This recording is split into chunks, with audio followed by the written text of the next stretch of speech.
Thanks for coming on. Thank you for having me. Yeah, bro. So tell us about how Southern Rush kind of started. So back in the early 90s, Southern Rush was really a bunch of um, us hoodlums from Hawaiian Homes, Panaeva Hawaiian Homes, um, here in Hilo. Um, Really, we were just having fun with it, yeah. There was, during that time, there was a lot of underground um, parties, house parties, and stuff like that. So, um, yeah, we were just having fun with it, rocking the mic at different parties and stuff like that. That's kind of where it started. I actually met Caleb at one of the house parties in Panaeva. He and I kicked it off uh, pretty quickly, a lot of common interests. Um, so Caleb worked at Temple Music in the Prince Kuhio Plaza, so he had access to a lot of the new music Mm-hmm. that was coming out. And back then, CDs um, would have the single and the instrumental for those songs. So yeah, he brought a lot of those CDs up to the house, and we started writing. We entered the talent show at the county fair here in Hilo, and we won that, and that led to our first concert performance. We opened up for Brother Nolan and Hoekane downstairs at the Hilo Hawaiian. Um, about a week or so after that, good friend of ours, Mr.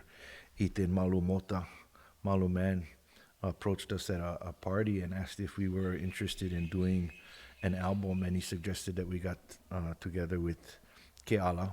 So I think a few days after that, I was knocking on Keala's door with my sleeping bag in hand, and uh, over the course of the next 2 weeks, we wrote, I think it was about 8 songs, and we were on our first island tour, just like that. There was actually a hip hop concert on Coconut Island, a night concert on Coconut Island. That was um, the beginning, yeah, I guess, of our first performance as Southern Rush with Keala, yeah, Caleb and Keala. So, um, Fifth Ward Boys, Ghetto Boys, Bushwick Bill, Boss, DJ Quick. We did Coconut Island, and then we did Oahu and Kauai.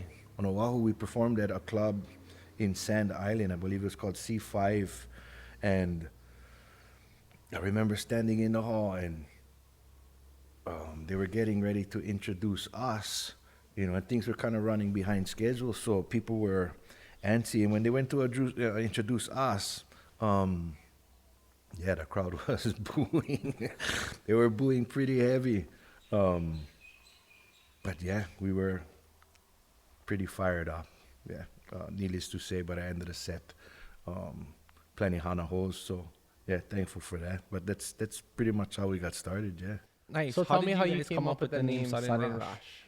Southern Rush was the name of a roadster my dad built, and they used to race back in the 70s. They used to race that at the old airport. Used to be the drag strip back in the day. So they started racing there, and then um, they were racing at the track here in Hilo as well. Back in the 70s, that roadster was running nines back then. So back then, that was pretty quick. But I always fancied the name. Um, so when we started, yeah, I that was it. I think fitting.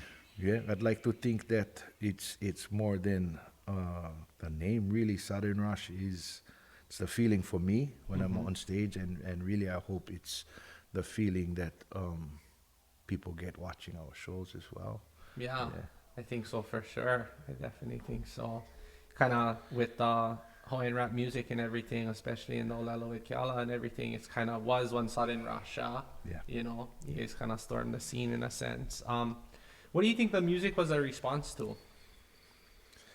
Um, Initially, I don't think it was in response. Um, anything. I think we were kids when we got started. I think that if anything, music was a reflection of the lives that we lived. For sure, there were there was music that we created that was directly in direct response to things that were happening at the time. Mm-hmm. Kamehameha schools and Mauna Kea, yeah. Um, but for the most part, I think that our music was really a reflection of all of the beauty and pain and all of the complexities that are part of living here in Hawaii. Yeah, calling this place home. Yeah. Yeah. Nice. So, through being a musician, like, what is the power of music to reach people, convey a message, or even start a movement? Maybe. How have you seen that through the music you guys have produced? Um, I think that's what music does. Yeah, I think music will reach deep down inside of you and move you. I'm I watched, American Idol, Mm-hmm. The Voice, stuff like that. There, if it's an exceptional performance, Mm-hmm. there's a good chance that I might be moved to tears. Mm-hmm. Yeah, maybe Yeah, yeah. just well up in the corner of the eye. Mm-hmm. Um, but yeah, I think that's a beautiful thing. I think proof that music soothes the savage beast. I think in the case of Sudden Rush, it was the means for us to deliver a message that might otherwise not have been heard Mm-hmm. um, by those who received it the way that we made music. Yeah. Right. How was growing up in Hilo when you guys started Sudden Rush compared to now? Like when you guys, 31 years ago started Sudden Rush. Um, How was that compared to like music today? music then was very different. Times back then were very different. Um, I think that, forgive me for saying, but I think that this generation is soft, bunch of cupcakes. I think um, yeah, growing up for us was not easy. Hard Mm-hmm. times, especially in Hawaiian homes. We didn't have much, so um, growing up back then was, and maybe it's just that way, but for everybody. I think kids trying to find their way through life, it's not easy. But Mm-hmm. Yeah. So, what are some lessons or some advice you would have for artists today, or challenges, things that you kind of learned over the years that if you were going to start out today, what kind of advice would you give to young people? seize the day. Do not take today for granted. I feel like I'm at a point in my life now where I understand that my time is limited. Yeah, Mm-hmm. I'm not sure how much time I've got left, um, and because I understand that, I think I work with a different sense of urgency.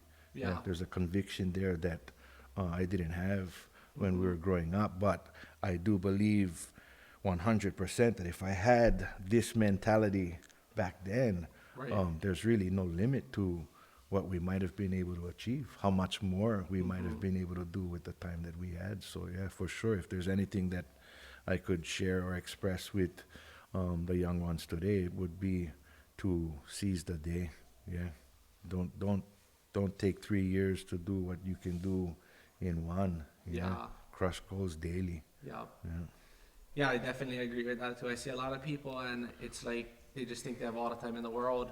You know what I mean? And it's you don't get another shot, another chance. Like we live one life, and there's no redos.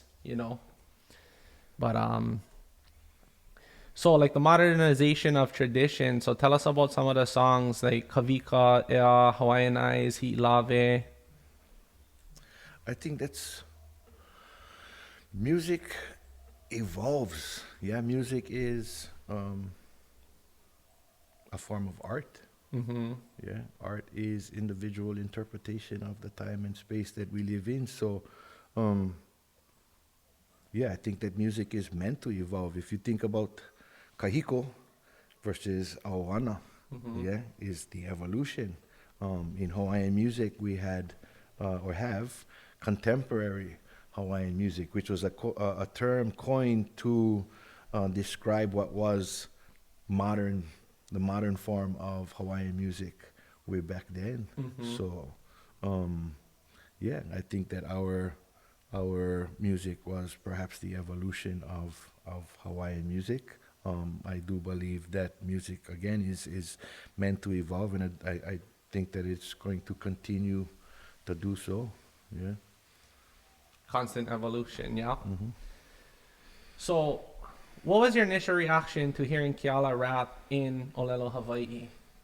What did you feel the first time you heard that? Um, to be totally honest, I don't think we understood um, the significance back then. Mm-hmm. You know, we knew that it was dope. It was unique. You know, it was something that we hadn't heard up until we heard him doing it. But I don't think we understood the impact that it would have on our people, on our culture, and on specifically on Hawaiian language. Yeah. Yeah, that was still a time where I feel like the Hawaiian language was trying to kind of revitalize Hmm. and emerge Hmm. more. And Keala definitely played a critical role in that. So did Southern Rush with getting the language out there on the mainstream. How do you think the Hawaiian community reacted to to Keala rapping in ʻŌlelo, Hawaii? Um, I'm sure there were those who didn't understand. There were, I'm sure, even those who opposed what we were doing and how we were doing it. Mm-hmm. Um, but for the most part, I think the response was overwhelmingly positive. My uncle Butch Kaili, God rest his soul. I love that kind man. He was one of my father's best friends, and that's who we grew up listening to. At the parties, these guys would they would kani, um, and play music. And I remember he came up to me one day and he was, "Oh, I heard you guys' new song, yeah." Kaulana Napua. Oh yeah, uncle. Oh, how come you guys fucked that song up? So, um, yeah, not everyone agreed with um, what we were doing, Mm-hmm.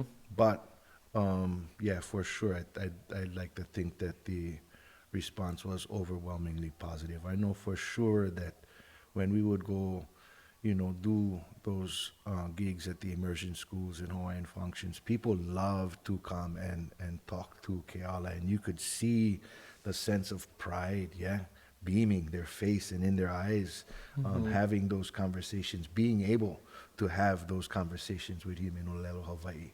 Yeah, you can see, for sure, you could see the sense of pride in those people as they were having those conversations with him. Yeah, I definitely think that was a big impact. So, tell us a little bit about the creative process of collaboration, how it has kind of evolved over the years as the Hawaiian language community developed with the increase in Hawaiian language in schools. Um, I think that would probably be a better question for Keala. Mm-hmm. Um, that was the one that I was stuck on last night. I um, wasn't sure how to answer that. I think, again, going back to the evolution of music, I think it's a beautiful thing now. We've got so many artists who are um, creating music um, with Hawaiian language outside of the Hawaiian music genre. Mm-hmm. Yeah, I think that Aipohaku back in the day um, was um a huge part of the renaissance of Hawaiian language as well. To me, Aipohaku is to reggae music what Southern Rush was to hip hop. Yeah, as far as bringing a language to those genres, and we see the kind, we see the influence quite a bit today. I feel like um, we put plenty huli into the mala. Mm-hmm. Yeah, and it's for sure bearing fruit today. Just gotta keep mulching them, Yeah. fertilizing them. Yeah. What's one of the hardest challenges you've ever had to overcome in your life? Me. Yeah. My displaced sense of pride, my ego, my addictions, my self-destructive ways. I think the biggest challenge for me in my life was getting out of my own way and staying out of my own way long enough to allow our Lord and Savior to work in my life. Mm-hmm. Yeah.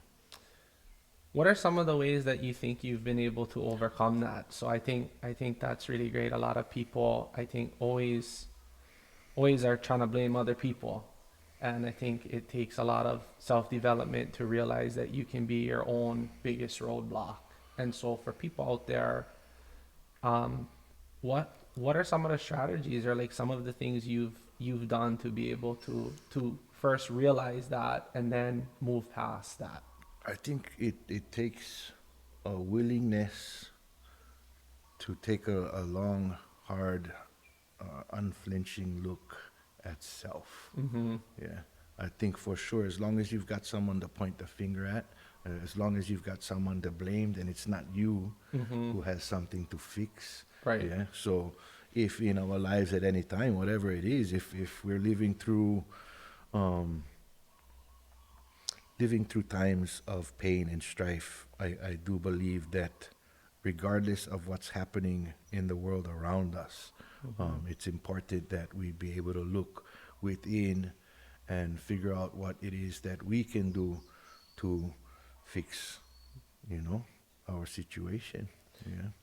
Was there like an event or a pivotal moment? Like did something have to happen where you were like, I really need to check this, or just many events over time, or was there one like main So, incident where you realize you just said like, hey, this is it? well, I didn't realize we was gonna get this deep, but yeah, for sure. So back in the 90s, I did a lot of drugs. Mm-hmm. I did a lot of wrong, caused a lot of people pain, destroyed a lot of relationships, really to the point where I lost everything that meant anything to me. Mm-hmm. Yeah, my ohana cut me off. Nobody talked to me. I tried to call my grandma and she tell me straight up, she cannot talk to me. That was probably the hardest thing, for a lot of years. I could go use, yeah, but then I could also come back. I had good foundation Mm-hmm. at home. I think that was one of the advantages for sure that I had that was different from all of my ohana in Panaeva. When they come home, that's where they come home to. And I could leave the hood. I could go, my parents lived up in Waikea. So I could get away from everything. I had my safe space,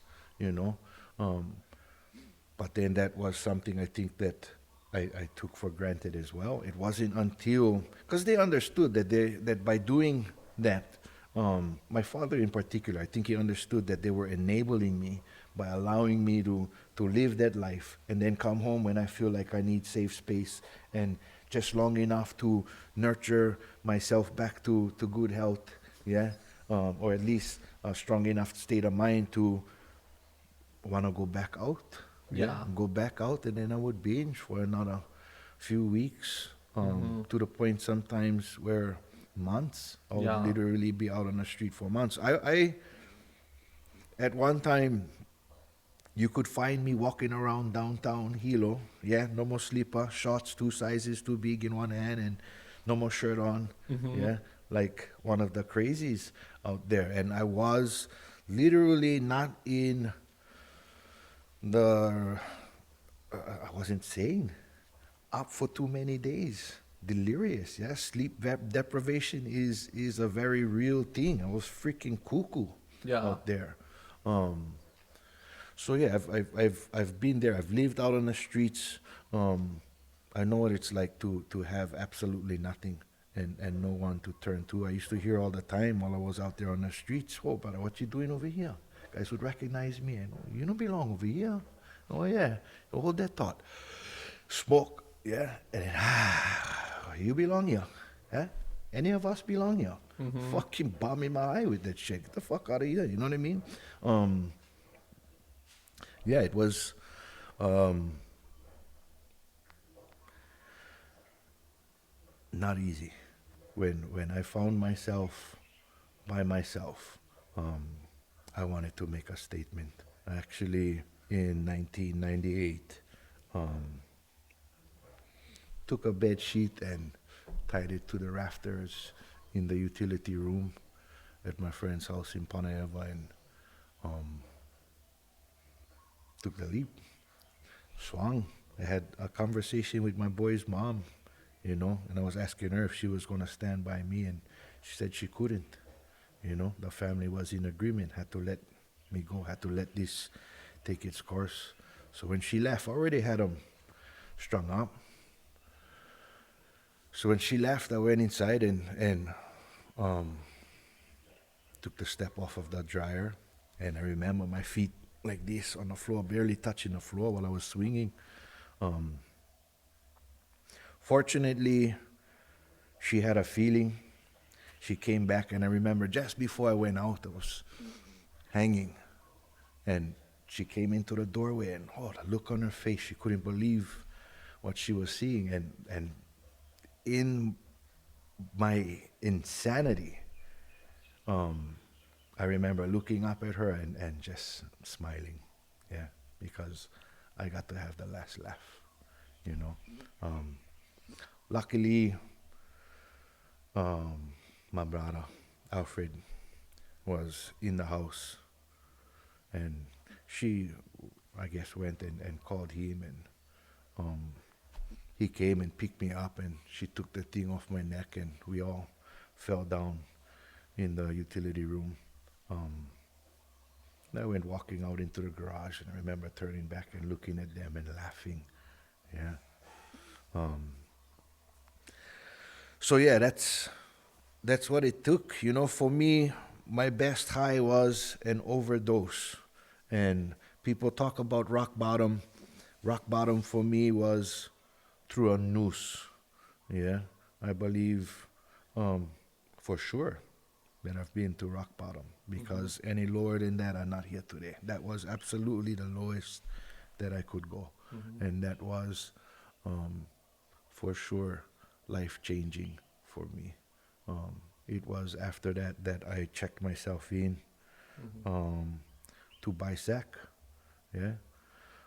Sometime after that, was supposed to be one of the good days. Yeah, had plenty drugs, and everybody's getting high and having a good time and laughing, and I was standing there looking at everybody, and I was, "Bruh, what the hell am I doing here?" Yeah. Yeah.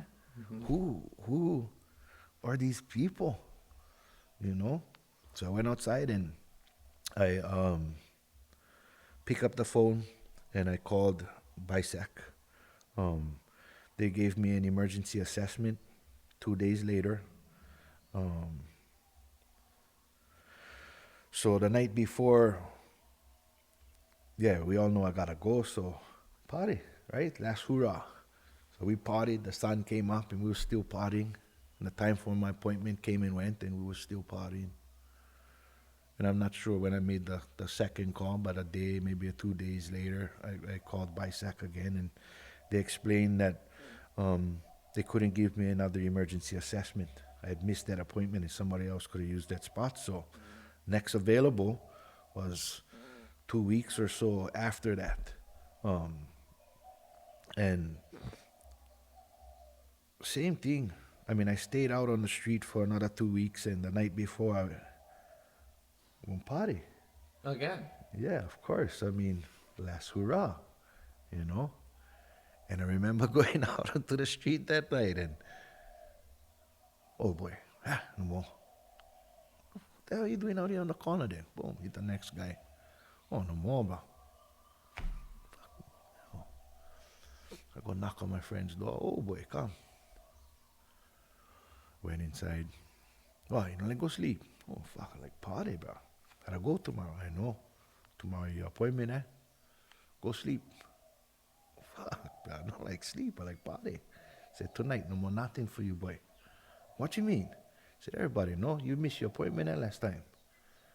And fuck, nobody get nothing for you. Go sleep. Go make your appointment tomorrow. You know, and um,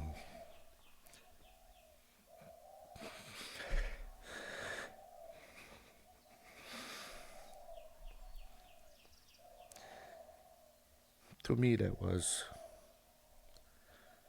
was the street showing me love. Yeah, despite what we may think about the people who frequent those places, um, not bad people, just people stuck in bad situations, you know. And like I said before, you know, I used to hear all the time, part of what you're doing here, you don't belong here, you know. And to me that night, um, I went to sleep mad, but in hindsight, I understand what they did for me. Uh, yeah, and I will forever be grateful for that. Yeah, for sure.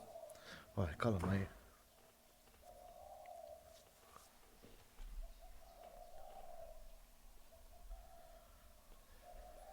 You know, I I really appreciate you sharing that. I know it's emotional, but I feel like here in Hawaii, people have a really hard time talking about their situations, and because they're, I don't know if they're scared or they're ashamed to talk about it, they end up in a worse situation. So I think that somebody like you with a standing in the community who's able to share that is inspirational for people who may be in a similar situation and maybe they're too ashamed or they don't feel comfortable talking about it. But I think that a lot of people who need help and who are in those situations, if they would talk to somebody, maybe they wouldn't end up committing suicide Absolutely. or doing those things. So I think that as hard as that is for you to share, I think that's gonna touch a lot of people, and you, you might even save people, bro, because they see somebody like you willing to talk about the struggles and those things happening, and maybe it'll give them the strength and courage that they need. So I appreciate that, bro. Thank you.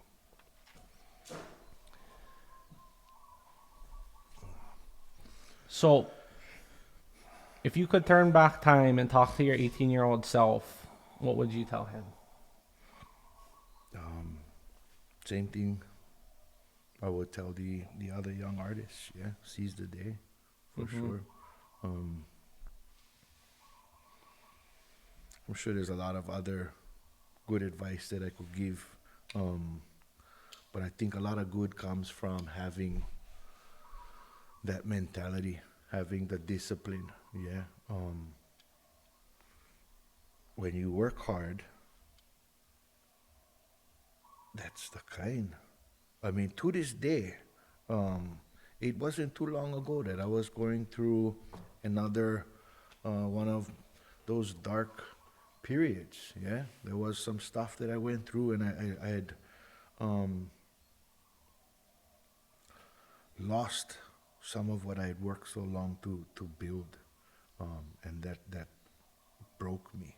Um, but I'm a different man, you know, now than I was when I was a kid.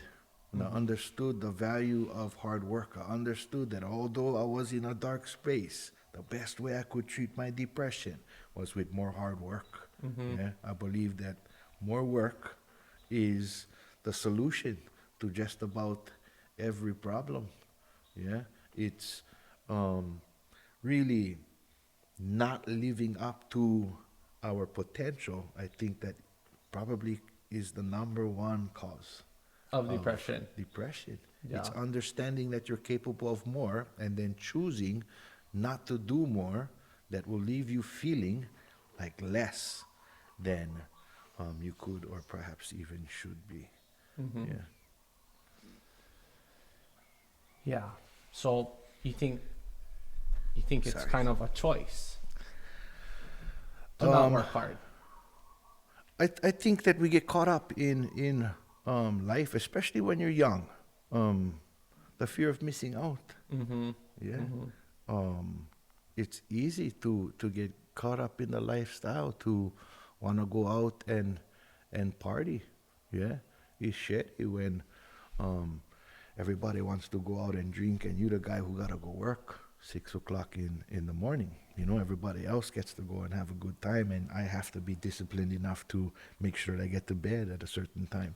So, yeah, I think when we're younger, we for sure don't have the discipline that we develop as we get older. I think that the difference between a boy and a man is impulse control.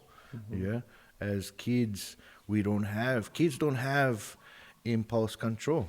We think we like, and then we do. You know, I think that as we get older, you learn to stop for a second and think about the decision that you're about to make, yeah, and the repercussions that could potentially come as a result of making those decisions. So, yeah, for sure, I think I think I got off track there, but Yeah.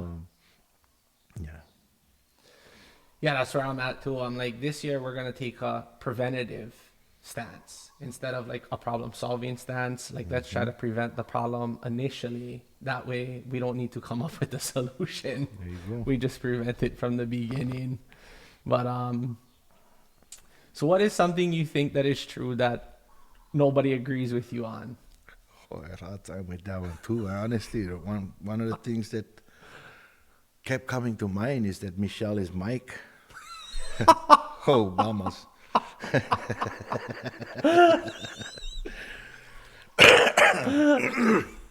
Yeah. So I think that if you believe something to be true that not a lot of people believe, then you're probably delusional. But I also really believe that we're living in some strange times right now. I couldn't agree Yeah. more. Oh man. What shall I say?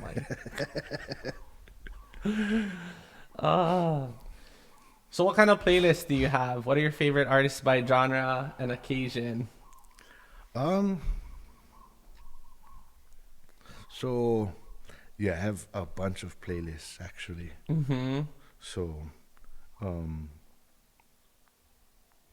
really, I'm an old fat, so can take a look.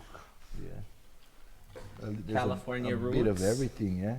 You get some Bone Thugs, Chaka Demus and Pliers Essential, yeah. Earth, Wind, and Fire. Etta James, Yeah. Gregory Isaacs, Mm-hmm. Muddy Waters, Mm-hmm. yeah. Yeah. 60s, 70s, 80s music. Yes. And then these are my my own playlist, things that, you know, the list that I put together one song at a time. So B-Boy mixes all of the, it's in the title, yeah, the B-Boy stuff. Yeah, yeah. Breakdance music, you know, Mhm. stuff that we were listening to as kids. Back in the day is all of the hip hop and R&B Yeah. that we grew up with, yeah, going Mhm. back to the early 90s, yeah, early 2000s. Mm-hmm. Back in the day, reggae, which is, again, all of the reggae hits that we grew up with, yeah, Koch, Maxi Priest, Mm-hmm. yeah, UB40. When do you listen to the Etta James? You know, you watch Cadillac Records? No, I don't watch much TV. Oh, I'm yeah, too Cadillac basic, Records too is a really good movie. Uh-huh.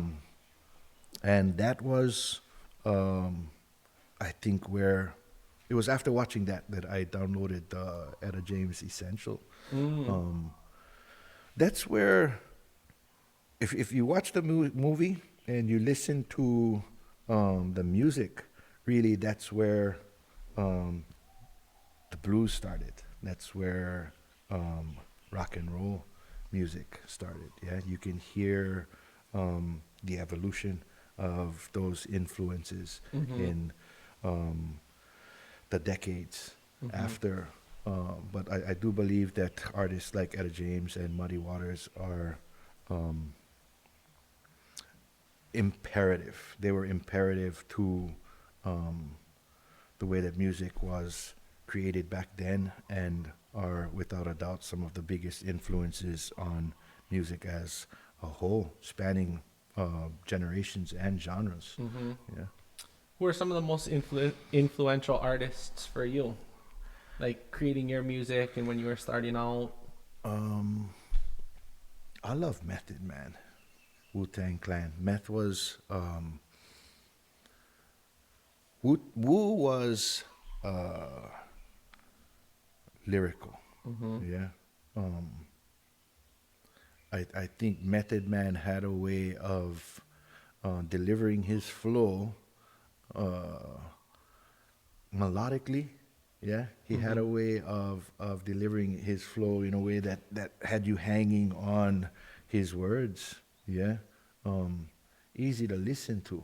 Yeah, where a wahine might be easy on the eyes, I felt like Method Man was for sure easy on the ears um, regarding hip hop and uh, especially the kind. If you take into consideration the Wu Tang sound, that was hard. You know, New York. These guys were, yeah, young hoods from the Mm-hmm. ghetto. You know, so um, yeah, Method Man's cadence, his delivery was something that I really um, admired. There's so many influences. I listen to just about everything. I think country is probably the genre that I listen to the least. But even that, it's not to say that I don't listen to the country. There's a lot of good country music as well. Right now, I've got in my so every year I start a new playlist. 22 vibes, 23 vibes, 24 vibes, and at the beginning of the year, what I'll do is I'll take the stuff that was at the top of last year's playlist. You know, the Mm-hmm. stuff that I was still listening to, and I'll start a new um, playlist. And as the year goes on, if I hear something, I'll Shazam and add that to um, that playlist. I discover a lot of new artists and new music on social media. I think social media gives you more of what you're interested in. Yeah. So I think interacting and taking time to listen to a lot of the new artists um, has my feed showing me more new artists. Yeah. Yeah. Yeah, so I love discovering new music. I love adding um, music to my playlist. Um, I listen to a lot of Hawaii artists as well. There's a lot of really talented artists, musicians, bands Mm-hmm. here in the islands that I really feel like deserve to be heard um, for sure. Um, Angry Locals, Sansa Wakea. Sansa Wakea is fire. If you Mm-hmm. guys haven't heard or taken the time to, for sure, go listen to Sansa Wakea, their first album. I do believe that they're working on a second project, but that's some of the dopest hip hop out of the islands that I've heard for a very long time. Um, and even here, they're from Oahu. Even here on the Big Island, so much talent. Yeah. So I'm yeah blessed. I think to um, still be making music, to still be able um, to get out there and play music. We're still having fun with it, and I think as long as we're still having fun, yeah, it makes all the sense in the world to keep doing it. But there are a lot of days where I feel like I'm really just too old for this shit.